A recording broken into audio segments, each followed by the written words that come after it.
So, it's been 2 weeks since President Biden signed the infrastructure bill, and there's still quite a bit of confusion as to how this is going to really affect people and their investments.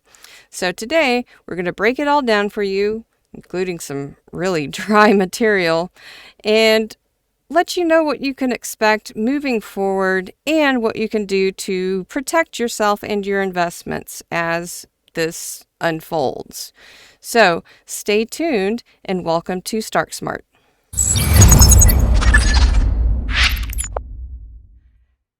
First, let's catch everybody up on the situation just in case any of you missed it.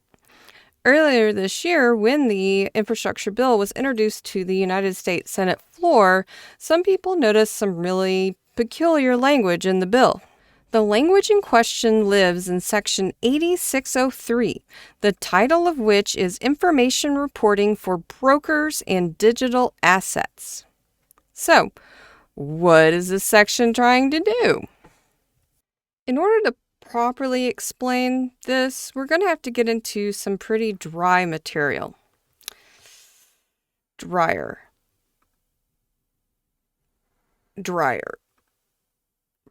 Perfect. If you want to skip this stuff, nobody's going to blame you, I guess. But just look in the description, go to the timestamp, and get to the good stuff about what you can do to protect yourself if you just want to skip this. Oh, you're still here? Okay, great. So, currently there are anti-money laundering reporting requirements for cash transactions over $10,000 USD. 26 U.S. Code 6050I requires any business that receives cash, cashier's checks, or money orders to file Form 8300 with the IRS, which, as you can see here, includes pretty invasive information like addresses, social security numbers, and birthdays. And this information is required for both the payer and the recipient. Circling back to Section 8603 of the Infrastructure Bill, this section seeks to extend these requirements to digital assets, aka crypto and its ilk, by defining a digital asset as any digital representation of value which is recorded on a cryptographically secure distributed ledger or any similar technology as specified by the Secretary. So, what's the problem here? The issue is that they're trying to amend already existing legislation, the Internal Revenue Code of 1986. Effectively, they are shoehorning their definition of digital assets into prior legislation that is primarily designed for cash-only transactions. The problem with this is that when Satoshi Nakamoto originally wrote the white paper for Bitcoin, his intent was to create a system for peer-to-peer digital transactions that could take the place of traditional cash-based transactions. However, the way that cryptocurrency transactions actually take place is not even close to being similar enough to fiat currency for this to make any sense. Ultimately, this puts us in a situation where the government has a hammer and everything looks like a nail. Additionally, the infrastructure bill also seeks to expand current reporting obligations by adding on to what exactly is defined as a broker. In 8603A3, this definition will now include any person who, for consideration, is responsible for regularly providing any service effectuating transfers of digital assets on behalf of another person. By and large, this has been the most concerning part of the bill because of just how broad this language is. So, how broad are we talking? That's a big boot. Well, it's obvious that cryptocurrency exchanges would fall into this definition. They've pretty much already been doing it all these years with KYC requirements.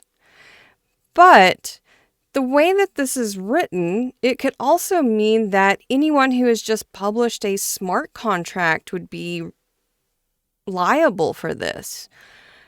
Given that there's a anonymous nature to smart contract interactions, this is going to be very difficult to enforce and makes it very risky for smart contract developers to fall afoul of these requirements with no recourse.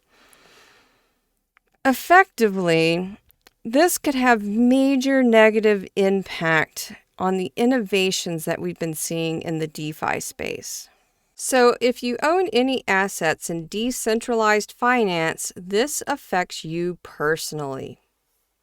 But all hope is not lost. First, keep in mind that these reporting requirements are not expected to go into effect until the year 2024. This will give the IRS time to kind of figure out how they're actually going to enforce this.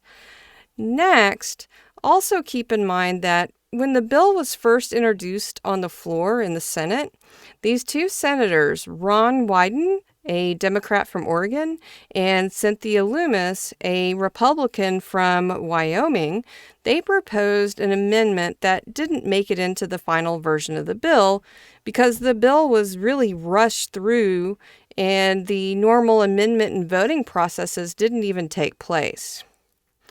But their fight is not over. On November 18th, they reintroduced this amendment, and hopefully this will gain some traction now, but it's still in the very early phases. What does the future hold for Duff?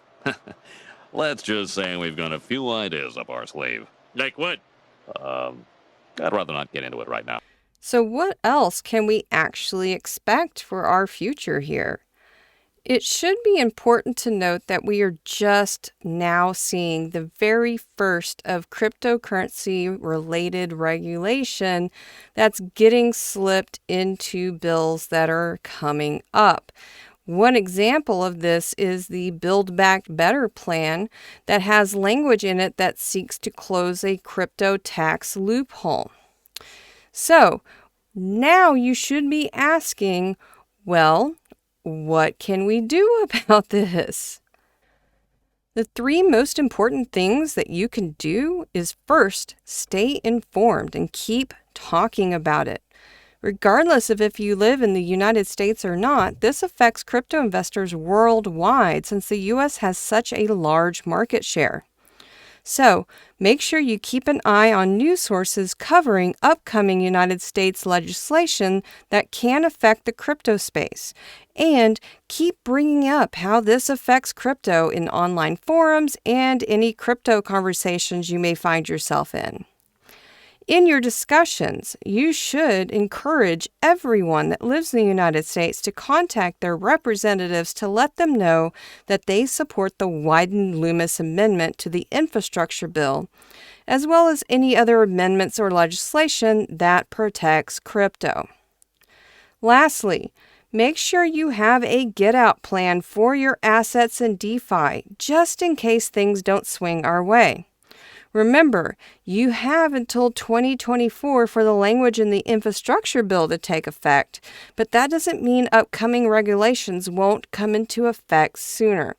You should start thinking about how you will move your assets now into either different assets or fiat to protect your gains. But once again, don't panic quite yet, just be prepared. And of course, the last thing that you can do is to make sure that you like and share this video to help get the message out. If you like this content and want to see more updates and explainers on crypto, as well as any technical analysis and coding I may do, make sure you subscribe to this channel as well. And of course, if you have any questions whatsoever, please make sure that you leave them in the comment section and I will answer them as soon as possible. Thank you so much for your time, and I hope to see you again soon.